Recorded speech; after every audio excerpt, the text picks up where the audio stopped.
Maqaa Abbaa, kan Ilmaa, kan Hafuura Qulqulluu Waaqayyo tokkoon Ameen. Kabajamtoonni hordoftoonni YouTube'ii koo nagaa Waaqayyoo isiniif yaa baay'atu lafa jirtanitti warri YouTube'ii kootiif maatii hin taane subscribe gochuutiin maatii akka taatan isiniin jedha.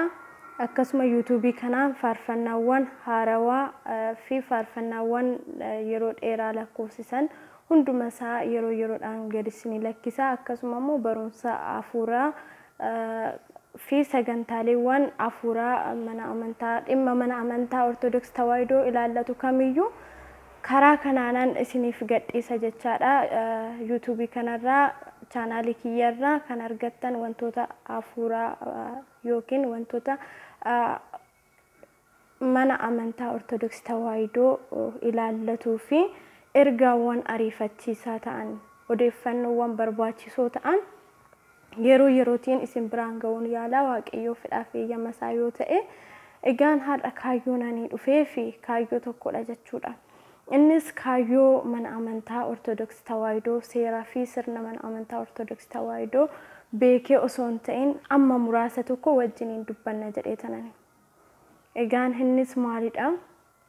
Amma erga ganama FB fuula FB koo irra galeen arge jechuudha. Gaafan FB koo banu suurota garagaraa arge jechuudha. Innis maalidha? Uffata aadaa Oromoo uffatanii uffannaa aadaa Oromootiin jechaadha kan isaan hiriiranii too jiran tajaajiltoonni mana amantaa keenyaa. Isaanis bifa kamiin uffatanii too jiru? Shamarran naxalaa otoo hin uffatin dhiirris jechaadha. Akkasuma faarfattuun wayii tokkos faarfannaa wayii tokkos argeen ture barii ganama kana. Na faarfannicha irratti manni amantaa keenya seera mataa ishee dandeessi qabdi. Seera fi sirna mataa ishee dandeessi qabdi. Uffannaan immoo amala gaarii kiristaanummaa keessatti ramadama jechaadha. Amala gaarii kiristaanummaa koorsii mataa isaa danda'e qaba amalli gaarii kiristaanummaa kan jedhu. Kanaaf hundumti keenya iyyuu jechuudha. Ani beekee miti, siin barsiisuufis miti. Yaa obboloota koo walaa gorfannu.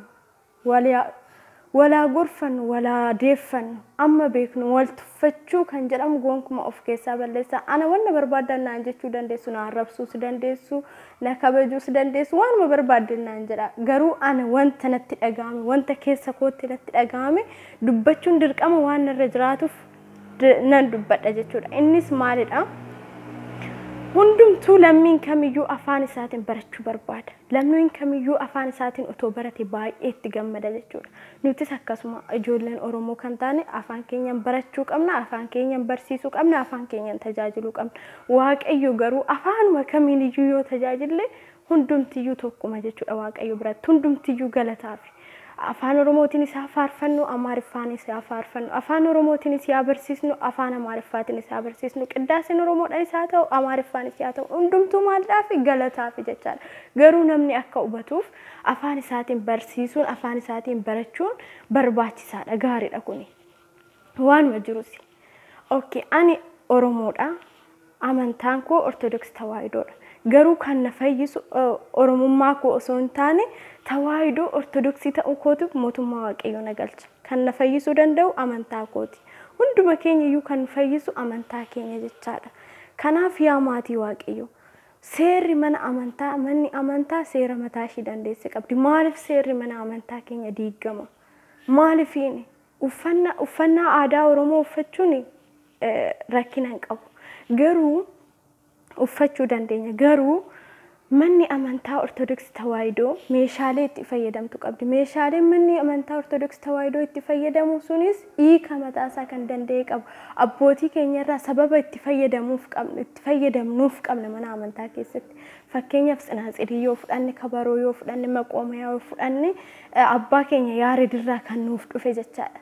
Meeshaaleen kun abbaa keenya qulqulluu Yaareedirraa kan nuuf dhufe. Innis immoo fakkeenya mataa isaa danda'e qaba, koorsii mataa isaa danda'e qaba jechaadha meeshaaleen mana amantaa keessatti itti fayyadamnu. Kanaaf har'a garuu meeshaalee mana amantaa keessaa dhiisneet meeshaalee aadaa fayyadamaa too jirra. Yaa maatii Waaqayyoo, maaliif akkana ta'a? Maal ta'a yoo wal gorfanne, yoo wal hubanne maal rakkoo qaba? Afaan keenyan yaa barannu hin baranna. namni immoo afaan keessaniin hin baratinaa jedhe siin jiru kun mirgasii afaan ofiitiin barachuun mirgasii afaan barbaade namni kamiyyuu barachuu qaba jechuudha. Garuu seerri mana amantaa diigamuun irra hin jiraatu. Bafisuun dubartiin naxalaa malee mana amantaa keessa maaliif naxalaa uffannaa nuti fakkeenya qaba kunis barumsa mataasaa danda'e qaba. Naxalaa malee dhaabbattee gama dirree irratti baatee eneenjaa baay'ee ulfaata kuni waan baay'ee namatti ulfaatudha waan baay'ee nama saalfachiisudha. Maqooman osoo jiru bokkuu jedhamanatti fakkaata dhiifama naa godha bokkuudha isa qabatanii ittiin faarfachaa jiru. Inni kun sirbaafi malee faaruudhaaf hin ta'u. Sababni isaa maalidha? Warroota haadhanis iddoo itti calaqqisiifamuu qaba, amantaanis iddoo itti calaqqisiifamuu qaba. Hundumtuu seera mataasaa danda'e qaba. Kanaaf maatii Waaqayyoo maaliif ofii keenya dogoggorree nama dogoggorsiisna? Isaan kun immoo siyaasa labsuudhaaf waa'ee amantaa isaanii dhiisanii amantaa fakkeessanii kan labsaa jiran waan baay'eedha. Waan biraati jechaadha. Kanarraa nuti immoo ijoollee of eeguu qabna.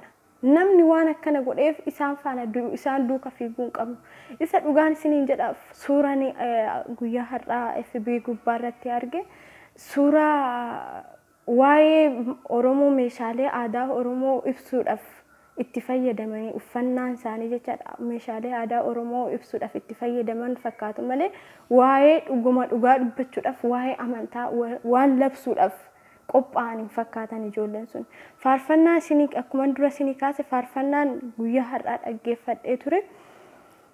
Faarfannichi obboleettii keenya wayitiitu faarfatee afaan Oromootiin meeshaa hin beekamne tokko jechaadha. Meeshaan beekamne meeshaan mana amantaa Ortodoksii Tawaahidoo keessatti hin beekamne tokko fayyadamtee faarfachaa turte jechaadha. Akka gitaara wayitii maqaa isaan beeku eessaa akka dhufe hin beeku eessaa akka itti dabalame hin beeku. Meeshaan mana amantaa keenya abbootii keenya duriitirraa kan nuu kenname ittis dabalamuun hin jiru irraa sirrachuu hin qabu. Eessaa akka isaan fidan bichaa hin beeku. Isa biratti bokkuu qabateeti ani kiraara rukutaa fi ture bokkuu qabatee mucayyoo faarfattuuf kiraara kan rukutaa ture jechuudha. Inni kun immoo barbaachisaa natti fakkaatu. Aadaa anis Oromoodha. Oromummaa kootiin nan boona aadaa kootiin nan boona. Uffata aadaa kiyyaas nan uffadha. Ittiin boona. Garuu madraka irratti callee asitti godhadheen siiqqee qabadhee boru siiqqee qabatteeti dubartoonni shamarranis boru siiqqee qabatanii faarfattoonni shamarran faarfattoonni keenya madraka irratti ba'anii nu faarfatu. Sababni isaa erga har'a bokkuu qabatee inni madraka irratti ba'ee faarfatee ishees maaltu ishee dhorkare. Kanaaf anis madraka irratti ba'ee tanan siiqqee qabadhee callee asitti godhadhee wanta xiqqashuu caaccuu harkatti qabatan san qabadhee madraka irratti ba'ee faarfadha.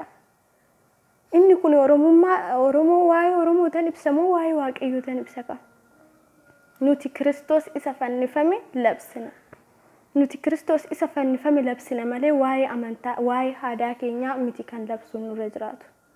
Yoo labsuu qabaannes immoo amantaa keessaa baanee iddoo qaba waan ta'eef wanti hundumtuu iddoo qaba waan ta'eef iddoo sanitti waa'ee aadaa keenyaa yaa barsiisnu. Barsiisuu dandeessu waa'ee aadaa keessanii. Garuu mana amantaa keessatti miti waa'een aadaa kan barsiifamu.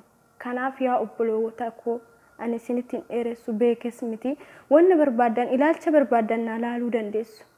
Waan barbaadan naan jechuu dandeessu ani garuu anuma. Kanaaf omtuu wanti narraa hidhatu sin jiru wanti natti dabalamu sin jiru. Kanaaf yoo siniif danda'ame namatti gufuu hin ta'ina. Warroonni hojii akkasii hojjettan yoo siniif danda'ame namatti gufuu hin ta'ina. Abboonni keenya kaleessaa tawaahidoo dhiigan du'anii kan nuuf har'aan nuuf ga'anii akkanatti miti itti akka barbaadanitti miti tawaahidoo kanarraan ga'an. Tawaahidoon dhiigan dhufte. Tawaahidoon wareegamummaa hedduudhaan dhufte.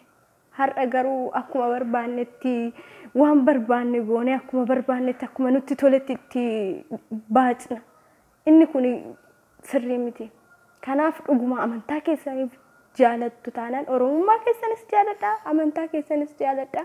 Garuu Oromummaa keessan amantaadhaan alatti labsaa. Oromummaa keessan mana amantaa keessatti miti kan labsuu qabdan mana amantaa keessaa baasatii iddoo qaba waan ta'eef iddoo adda addaatti itti labsaa. Mana amantaa keessatti garuu waa'ee Kiristoos qofa labsaa. Waa'ee ilma haadha Waaqayyoo qofa waa'ee amantaa keessanii qofa labsaa.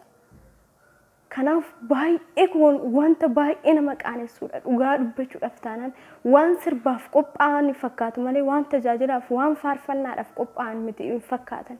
Warri uffata akkasii uffatanii jechuudha. Dhugaan isiniin jedha dhugaa dhuguma dubbachuudhaaf taanaan waan sirbaaf qophoofne malee waan faarfannaadhaaf yookaan barumsa wangeelaa barsiisuudhaaf bokkuu qabatee barsiisan gaafa dhaabbatu waan barumsa amantaa barsiisuudhaaf ka'e namatti hin fakkaatu. Waan waa'ee Oromoo barsiisuudhaaf ka'e namatti fakkaata. Kanaaf uummanni kamiyyuu afaan isaatiin barachuu qaba. Afaan isaatiin barachuu barbaada. Oromoo qofa miti kan afaan isaatiin barachuu barbaadu waan ta'eef yoo barbaachisaa ta'e afaan hundumti keenya yoo afaan beeknuun yaa barannu garuu aadaa mana amantaa keessaa yaa baasnu siyaasa mana amantaa keessaa yaa baasnu isiniin jedha ergaan kiyya har'aa isuma kanadha. Viidiyochi yoo isinitti tole laayikii godhaa sheer waliif gochuutiin ergaa kana wal biraan ga'a. Kanarraan kana fi adaraa please isinan kadhadha. Aadaa fi amantaa walitti fiddanii siyaasa fi amantaa wal keessa borcina. Ofii keessanii dogoggortanii nama biraa hin dogoggorsina. Warroonni akkas gootan isin jechuu barbaada. Waan dhaggeeffataniif guddaa galatoomaa. Viidiyochi yoo isinitti tole akkuma isiniin jedhe laayikii sheer naaf godhaa. Yaada keessan immoo yoo isinitti toles yoo isinitti toluu baates yaada qabdan yaada keessan koomentii irratti naaf barreessaa isiniin jedha. Waaqayyo siif faana yaa ta'u galanni abbaaf galanni ilmaaf galanni hafuura qulqulluuf baraan gabaraatti yaa ta'u wasbaat leegziyaa bihee.